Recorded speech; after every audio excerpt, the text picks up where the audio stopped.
Olá, meus queridos alunos, como é que vocês estão? Tudo bem? Tudo tranquilo? Beleza? Vamos para mais esta aula de hoje. Então, mais uma vez, eu digo para vocês que é importantíssimo que vocês assistam às aulas anteriores, tá certo? Para que vocês assistam às aulas anteriores, para que você não fique perdido na disciplina. Como eu havia dito, essa disciplina é uma disciplina que contém muitas informações, tá? É uma disciplina que conterá informações geográficas, geológicas, tá? Muitas informações, e dentre essas informações nós estaremos falando sobre os impactos na agricultura e as funcionalidades relacionadas à agricultura. Então, é importantíssimo que você acompanhe desde o começo, tá? Para que você não perca o raciocínio, para que você não perca o rumo, beleza? Tranquilo? Então eu só quero fazer um complemento das aulas de ontem. Espero que vocês tenham assistido as duas aulas, né? A primeira foi a introdução, a segunda parte que falamos basicamente dos fatores climáticos e do ser humano, do homem, que influencia diretamente nas relações climáticas do globo terrestre, tá certo? Beleza? Mostrei algumas, né? Nós temos diversas aí, né? Inclusive a agricultura, ela não é só flores, né? Não, o problema da agricultura, a agricultura ela é excelente, né? Ela trata de um ponto importante, que é o que? Alimentar o mundo e vesti-lo, tá certo? Porém, temos que tomar cuidado com as relações de impactos que isso causa, tá? Das devastações que são feitas, né? Que impactam diretamente no clima, como vocês estão começando a perceber, né? Como vocês estão começando a entender que, bom, ter uma lavoura, beleza, só que nós precisamos também cuidar da natureza, porque se eu não cuidar, vocês já perceberam aí, né, por essa aula de ontem que eu mostrei, que impacta diretamente nas condições climáticas. E isso, quem será o maior prejudicado? Nós, seres humanos. Beleza? Tranquilo? Então, continuando o que eu havia dito ontem, então eu trouxe esse slide aqui para que vocês possam entender, né, de uma forma mais figurativa, porque, né, acho que com uma figura dessa fica um pouco mais a gente entender a relação de altitude, né?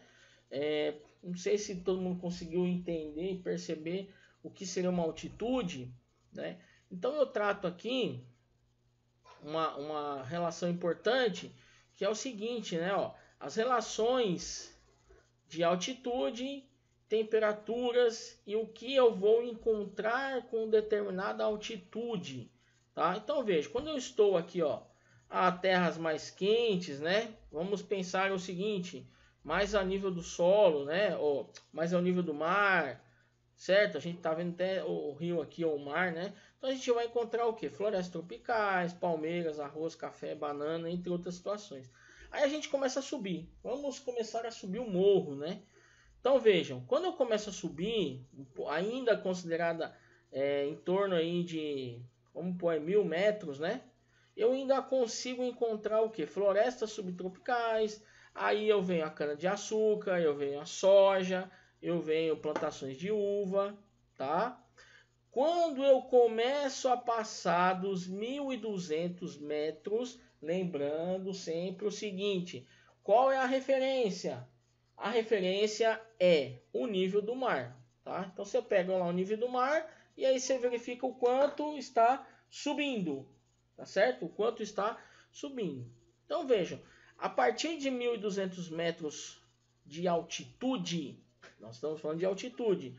Veja, eu tenho, ó, aí já são terras mais temperadas. O que são terras mais temperadas? Ah, será que é uma terra que eu joguei sal e pimenta? Aí é mais temperada? Não.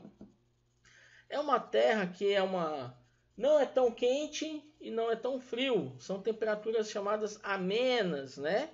Então não é aquele calor intenso, mas também não é aquele frio rigoroso. São temperaturas mais amenas. Veja, o que eu encontrarei acima de 1.200 e abaixo de 1.800? Eu poderia encontrar magnólias, milho, algodão. Poderia encontrar. Ah, então significa dizer que só a partir destas altitudes eu terei? Não, não significa isso. Você poderá, no máximo, chegar a essa altitude, até 1.800 metros ao nível do mar. É uma condição favorável, por exemplo, para o cultivo de milho, cultivo de algodão, por exemplo, que é uma coisa que está muito na nossa realidade, né? Então, até 1.800 metros quadrados, ou 1.800 metros a nível do mar, é normal, é cultivável encontrarmos plantações de milho, algodão e magnólia, tá? A partir dos 1.800 até os 2.400 metros, continuamos ainda em terras temperadas. Aí nós podemos ter árvores sempre verdes, aí encontraremos o trigo e o milho. Observem o seguinte, eu estou subindo. Como eu estou subindo, o que vai acontecendo com a temperatura? No vídeo falamos ontem, né? A tendência é a temperatura ir diminuindo, tá certo? Então, quanto eu estou subindo, a temperatura está diminuindo, beleza?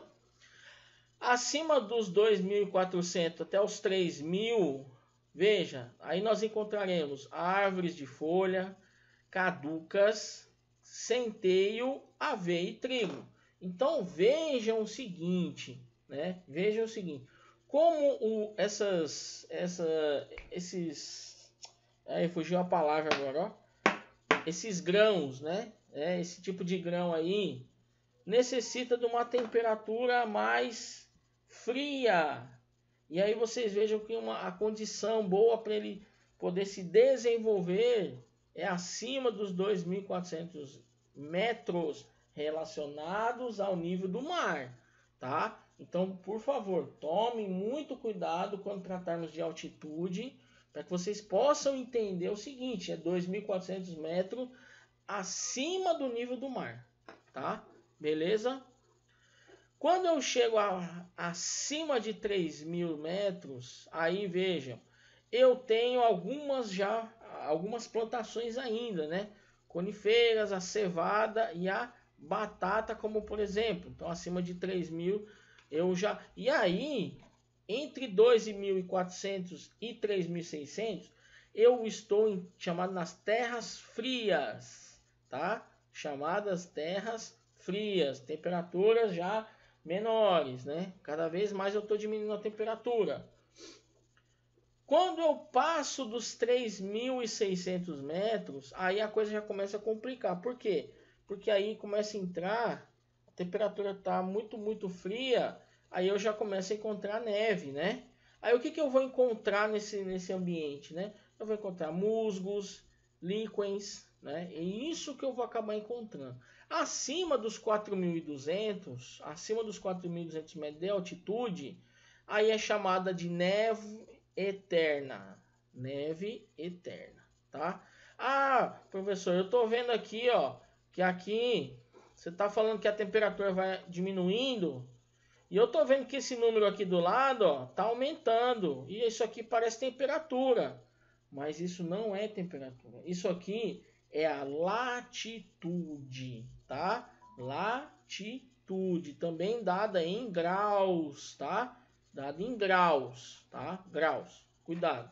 A gente tem a unidade graus, que é a medida de ângulo, e eu tenho graus Celsius, tá? Graus Celsius é essa bolinhazinha, né? Com C, graus Celsius, temperatura. Aqui é uma unidade de ângulo. Então, cuidado, você associar aqui, ó. Você está vendo que o número está aumentando, né? Aí você vai falar, mas isso aqui é temperatura. Não, isso é latitude. E a unidade de latitude é graus. Unidade de ângulo, tá certo? Temperatura é graus Celsius, é a bolinha com o C. Beleza? Tranquilo? Eu gostaria que depois vocês tivessem uma curiosidade de pesquisarem o seguinte. Duas perguntas que eu vou deixar para vocês aqui, tá? Duas perguntas que eu vou deixar para vocês aqui. A primeira pergunta que eu vou deixar para vocês é a seguinte. Qual é o ponto mais alto do Maranhão? Ou o pico, ou o morro mais alto do Maranhão?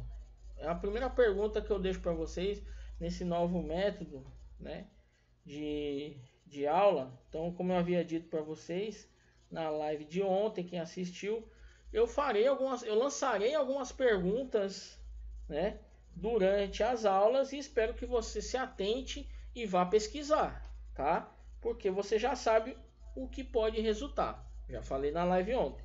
Então, uma pergunta que eu vou deixar aqui para vocês é o seguinte: qual é o pico mais alto do Maranhão? Qual é a altitude que ele atinge? O pico mais alto, tá certo? Então vocês pesquisem, eu gostaria que vocês pesquisassem, né? Entra lá no Pai dos Burros, né? Que é o Google.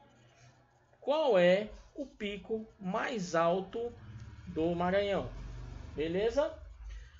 E aí vocês começarão a fazer comparações. Então, como que você vai fazer a comparação?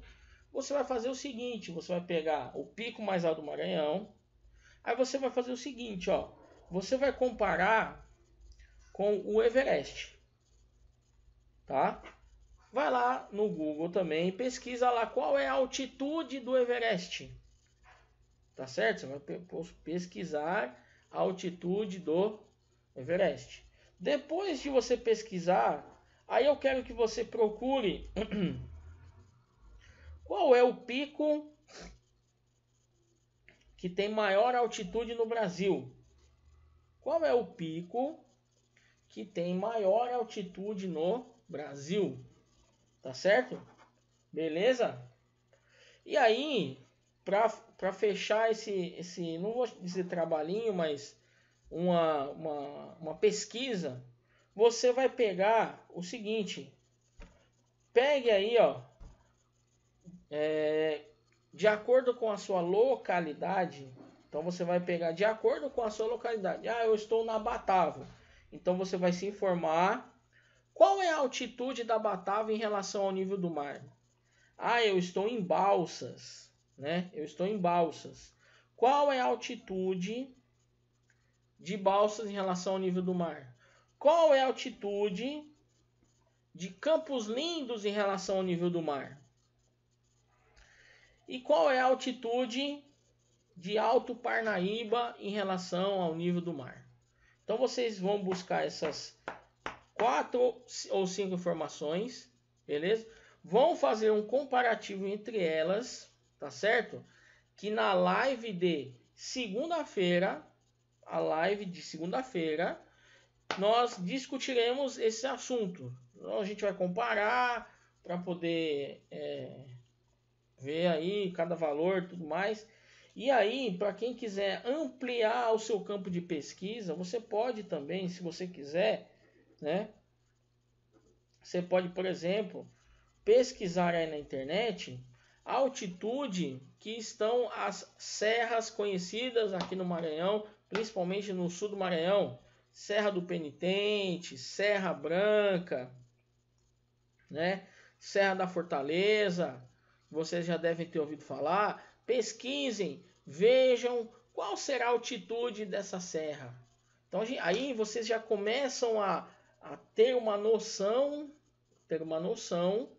do que eu falei ontem, dos fatores climáticos, da altitude e da produção que é feita nesses locais, tá certo?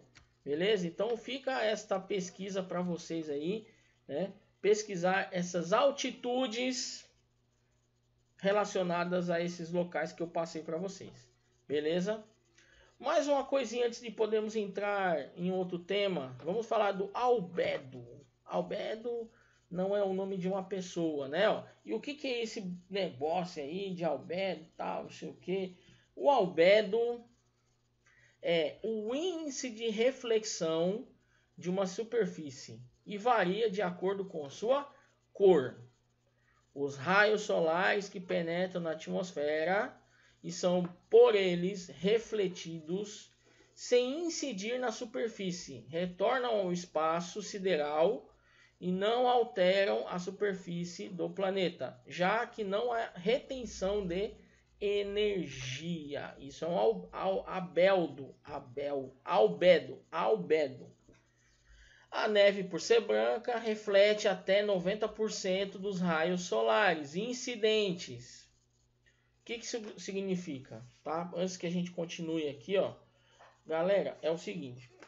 Eu falei para vocês que a gente vai ver muita coisa de geografia, então vocês precisam entender, né, como que as coisas funcionam.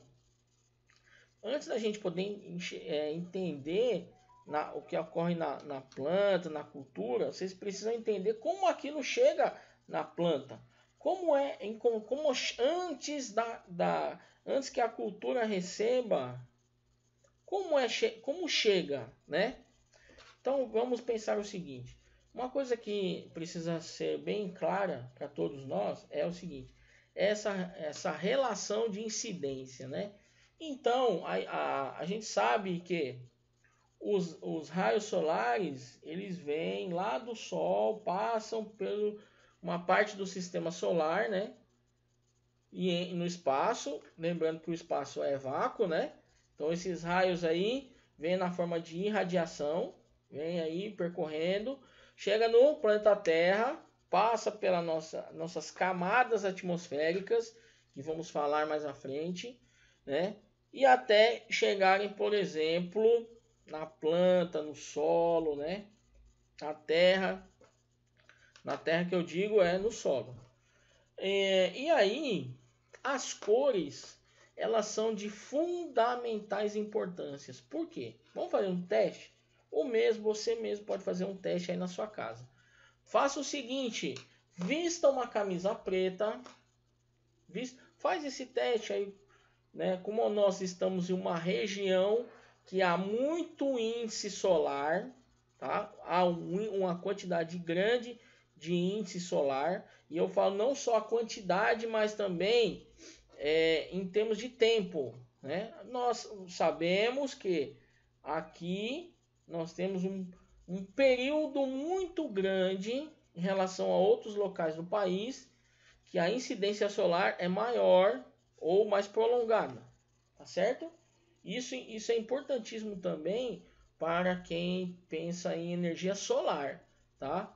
Aqui nós estamos numa região em relação à incidência solar muito importante, porque a energia solar, eu faço o quê? Da energia solar, eu faço a transformação, a geração de energia elétrica, tá? Então, da incidência solar, eu consigo transformar em energia elétrica, transformação de energia luminosa para energia elétrica, tá certo? E aí nós estamos em um local extremamente favorável para isso. E aí, galera, isso é o futuro. Já tem muitas e muitas fazendas que estão, não sei se vocês já conhecem, vocês que estão aí próximos às lavouras, né?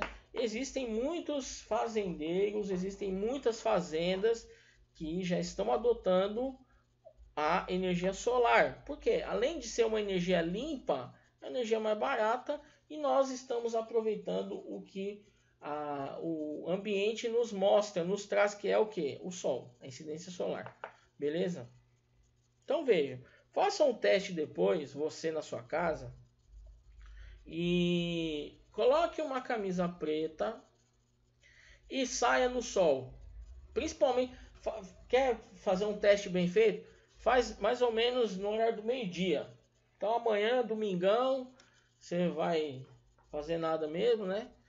Você pega, bota uma camisa preta, senta por volta do meio-dia e fica ali sentado por 10 minutos. O que vai acontecer com você? Bem, a cor, ela é fundamental para a relação de incidência solar. Por quê? Porque é o seguinte, quando eu estou com uma cor preta, que eu peguei a mais escura, né? O que acontece com a cor? Ela absorve mais aqueles raios solares, tá? Então ela vai absorver mais aqueles raios solares.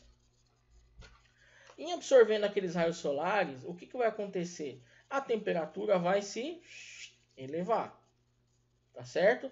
Aí, em relação a culturas, nós precisamos saber se é importante ou não esse acréscimo de temperatura, tá? Então, se eu estou com uma cor preta, uma camisa, os raios solares vão ser mais intensos, porque eu vou absorver mais esses raios. E aí, o que vai acontecer com a minha temperatura corporal? Vai aumentar, tá certo? E aí, beleza, faz isso. Aí depois, por 10 minutos, né? Aí depois você faz o seguinte, toma um banho, né? Fica relaxado, temperatura mais amena. Aí você vai e bota uma camisa branca. E faz o mesmo teste. Você vai perceber que a sua temperatura corporal não vai se elevar como na preta. Por quê? Olha aqui, ó. Aqui está até escrito, ó. Porque a cor branca, no caso a neve aqui está citando, ela reflete. O que é isso? O raio solar, ele vai, é um raio, né, como se fosse uma flecha, ele vai bater na sua camisa, ao invés de ele entrar no seu corpo, absorver, a cor branca, ela vai refletir uma parte. Ele vai refletir. O que é refletir uma parte? Vamos fazer o seguinte, você sabe o que é reflexão? Eu vou te explicar. Reflexão, você pega uma bola pequenininha de borracha, de plástico, e aí você pega essa bola e taca na parede. Quando você imagina que o lançar da bola é um raio solar, tá certo? Quando a bola bate na parede, o que acontece? Ela não volta? Volta. Então essa bola, ela está o quê? Refletindo. Quando ela bate no que ela bateu na parede e voltou, nesta volta é a reflexão, tá? Reflexão, tá certo? Então eu estou refletindo. Isso ocorre no espelho. O espelho é basicamente reflexão, tá certo? Por quê? Porque você está vendo a sua imagem, então você está refletindo a sua imagem no espelho, tá certo? Isso é uma reflexão. E veja, então o que significa dizer que daquela intensidade de raio solar, você vai absorver somente 10%. Ou seja, a sua temperatura corporal não vai aumentar tanto como na cor preta, tá? E aí, isso vai depender das cores. Por isso que as cores são fundamentais, ó. Você pode observar que carro preto, camisa preta, cores, né, mais escuras tende ao quê? Absorver mais os raios solares, tá certo? Ó, enquanto a floresta amazônica, por ser verde escuro, reflete apenas 15%. E aí você começa a associar. Por que as plantas têm essa cor verde escura? Por quê, galera? Porque é importantíssimo para a planta o quê? Os raios solares. Os raios solares são importantes para que ela possa fazer a fotossíntese, para que ela possa fazer o processo dela, tá certo? Então é importantíssimo o que? Ela mais absorver do que refletir, tá? É importante, tá vendo? Deus é perfeito, ele faz as coisas perfeitamente. Quanto menor o albedo, maior a absorção dos raios solares. Então, quanto menor for o meu albedo, maior a absorção dos raios solares, maior o aquecimento e a irradiação do calor. Acabei de dar o exemplo da camisa, né? Ó. Então, aqui só estou mostrando alguns exemplos aqui, ó. A gente estava falando das absorções, né? Ó, 5%, 8%, 20%, 30%, 45% e 90%. Mas o que é essa porcentagem mesmo, professor? Eu estou perdido, me perdi. é a reflexão. Então vejam só, olha só, aqui. Vamos começar por esse aqui, ó, 90%. Ó, montanha coberta de neve. Ele vai refletir 90%, ou seja, vai só absorver 10% daqueles raios solares. No deserto de areia, vamos pegar um deserto de areia bem conhecido, deserto do Saara, né? Deserto do Saara, muito conhecido. Então aqui, ó, os raios solares, eles vão refletir 45%, ou seja, 55% vai ser absorvido nesse solo. Então aí a gente tem a sensação de quente, muito, muito quente. Campos de trigo seco. Campos de trigo seco, vejam, eu estarei refletindo apenas 30%, ou seja, esse campo estará absorvendo 70% dos raios solares, tá? Um campo verde, né? Um campo verde.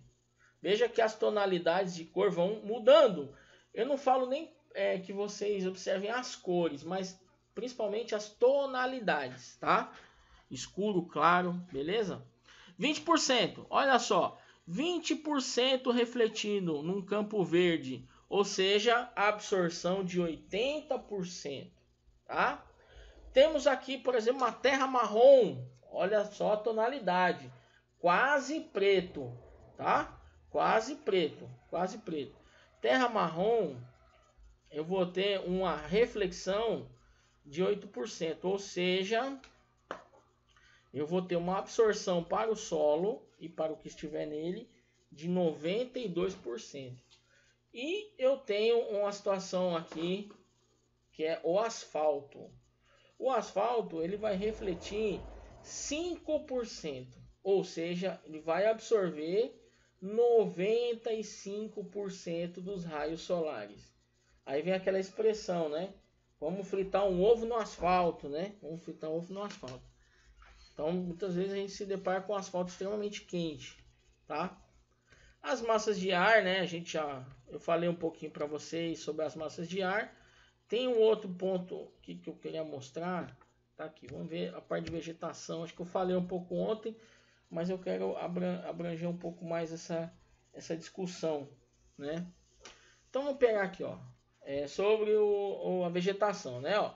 Então, o fator climático porque absorve e irradia parte da energia solar. Falamos agora há pouco, ó. O albedo será maior em áreas com vegetação esparsa ou mesmo desmatada, e menor em áreas com coberturas vegetais mais densas, né? Então é importantíssimo termos essas relações, né? Entendermos essas práticas. Olha aqui, ó, áreas abertas. Aí eu tenho aqui, né, áreas mais densas, ó, essas áreas densas, né? Aqui também, ó, uma área um pouco mais densa, né? Então aqui vai ter uma absorção maior, devido à própria cor, não é isso? Ó, o albedo será maior em áreas com vegetação esparsa ou desmatada e menor em áreas com coberturas vegetais mais densas. Olha aí, ó. Grandes áreas vegetais contribuem para a redução de temperaturas médias globais, tá certo? Florestas equatoriais e tropicais também contribuem em relação à umidade.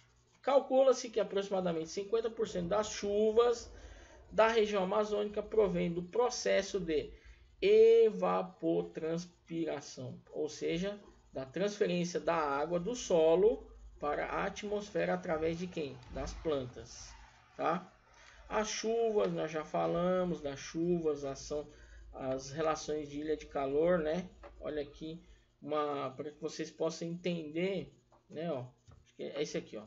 A que eu tinha falado para vocês ontem da ilha de calor, ó. Como é que se forma uma ilha de calor? Por causa das estruturas, né, de concreto, ó. Porque essas ondas aqui, elas vão passando. Essas que estão aqui, ó, elas vão ficando por aqui, ó. Essas massas aqui de calor, tudo mais, elas vão ficando por aqui, ó. E aí o que acontece? Se eu tenho uma junção de vários edifícios, ele se torna a chamada ilha de calor, tá? Ilha de calor. E aqui fica bem claro o índice de temperatura em algumas regiões. Então eu tenho, veja só, o meio rural, né? Olha só a diferença, com bastante árvore, pouca árvore, né?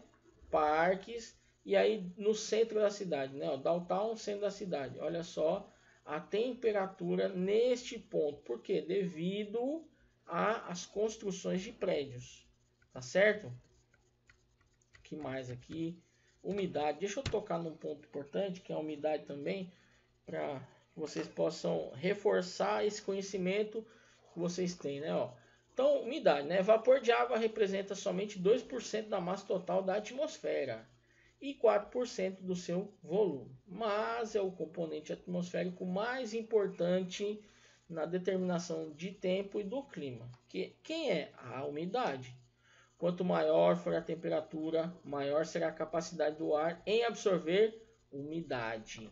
Então, aí vocês já devem ter ouvido em jornais por aí, quando a umidade relativa do ar está um valor muito acima, muito abaixo, e aí quando está em algum ponto, eles falam que estão em situação de risco, né?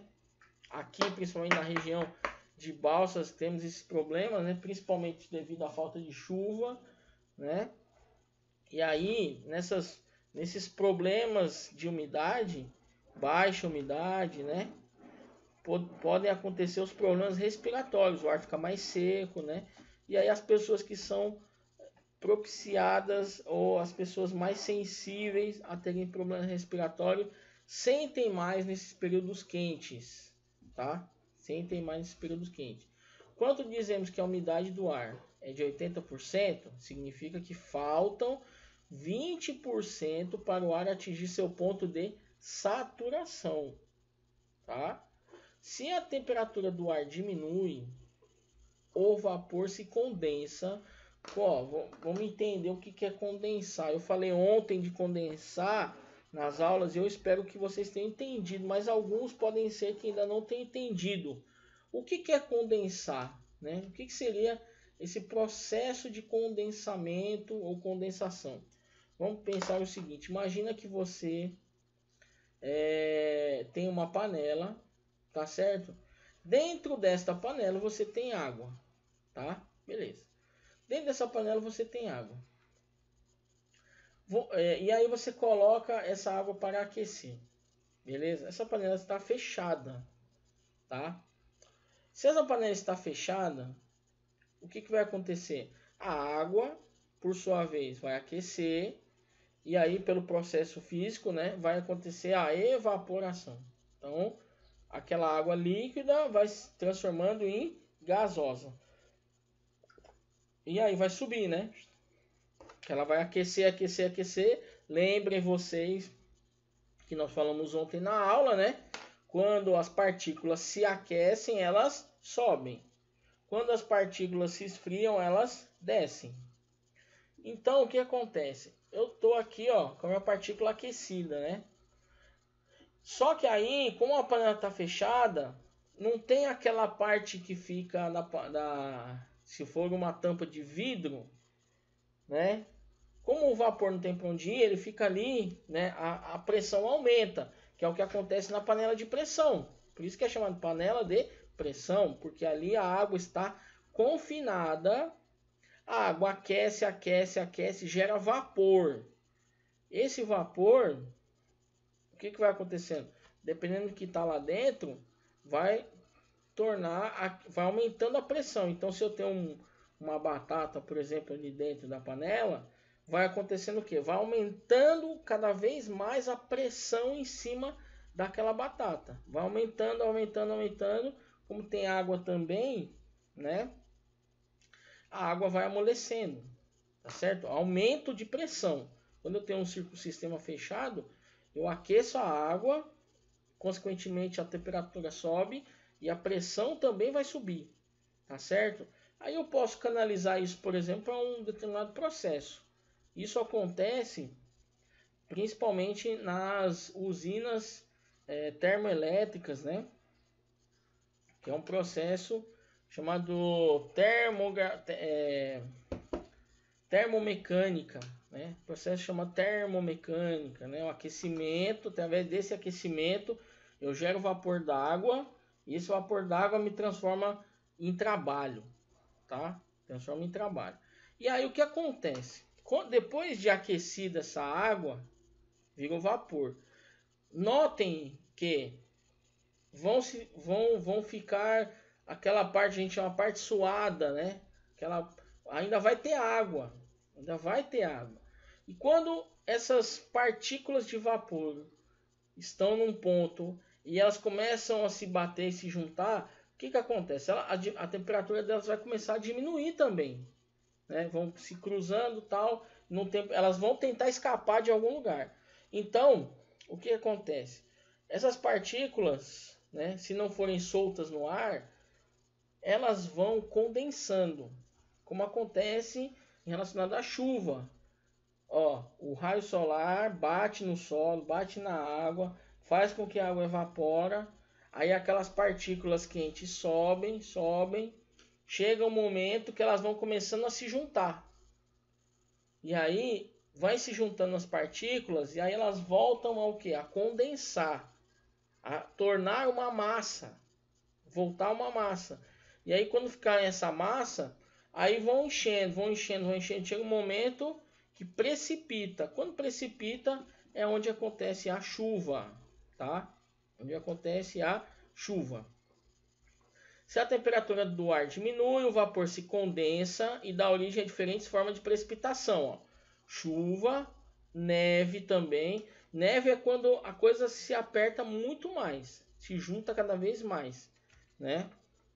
Entre 30% e 20% de umidade do ar existe o estado de atenção, no qual as pessoas devem ingerir mais água, evitar exercícios físicos ao ar livre, entre outros.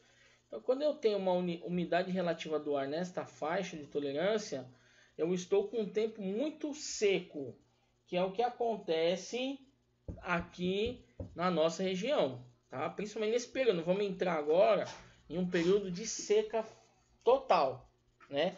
Julho, agosto, setembro, né? Parte de outubro.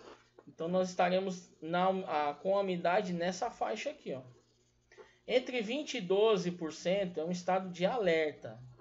Deve-se umedecer os olhos com soro, evitar aglomerações em lugares fechados. Menor que 12% é um estado de emergência e as atividades como aulas, coleta de lixo e correio são suspensas. Então pode acontecer, né, em algumas regiões aqui como a nossa. A pressão atmosférica, né? Então muitas pessoas ainda têm dúvida como é a pressão atmosférica, né? Ó, que a pressão atmosférica é o quê? É o peso do ar atmosférico exercida por uma unidade de área. Então imagine um peso sendo aplicado por 1 metro quadrado. Uma unidade de área, 1 metro quadrado. Nas áreas de elevada altitude e pressão diminui e nas áreas de baixa a pressão aumenta, porque o peso que o ar exerce é maior. A temperatura também influencia o ar quente e é mais dilatado e o ar frio mais comprimido. Então, áreas mais frias do planeta, a pressão atmosférica é maior. Então, se a gente começa a subir o morro, né? Áreas mais frias. Então, se eu pego lá no Everest, o ar é conhecido como ar rarefeito, ou seja, pouco ar, pouco oxigênio, tá? Para que nossos pulmões pudessem trabalhar normalmente, tá? É pouco oxigênio. A pressão do ar dá origem aos ventos.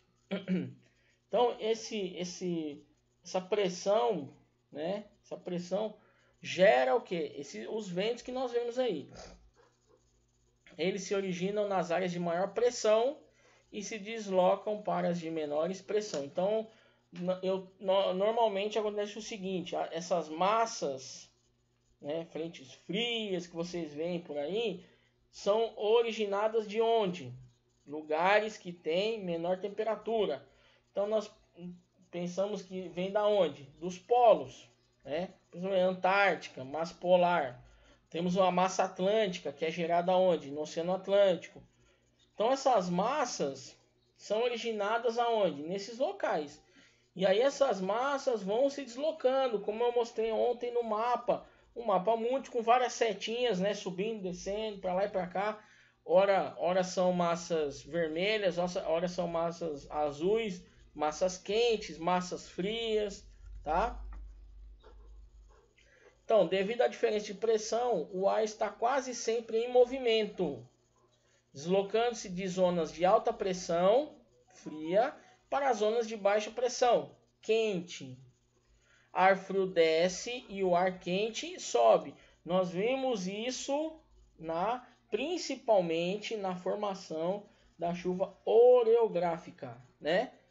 Chuva oreográfica. Eu tenho o encontro da massa quente com a massa fria, e é o que acontece, a massa fria vai por baixo da massa quente, por quê, né? Porque ela é mais pesada, então ela vai por baixo. Quando ela vai por baixo, aí depois as duas começam a subir. E aí vem a formação das chuvas oreográficas. Tá certo? Então esse era um vídeo que eu queria passar primeiro para vocês, né? Daqui a pouco eu vou fazer mais um para que vocês possam fechar a nossa aula de sábado de hoje. Beleza? Fui.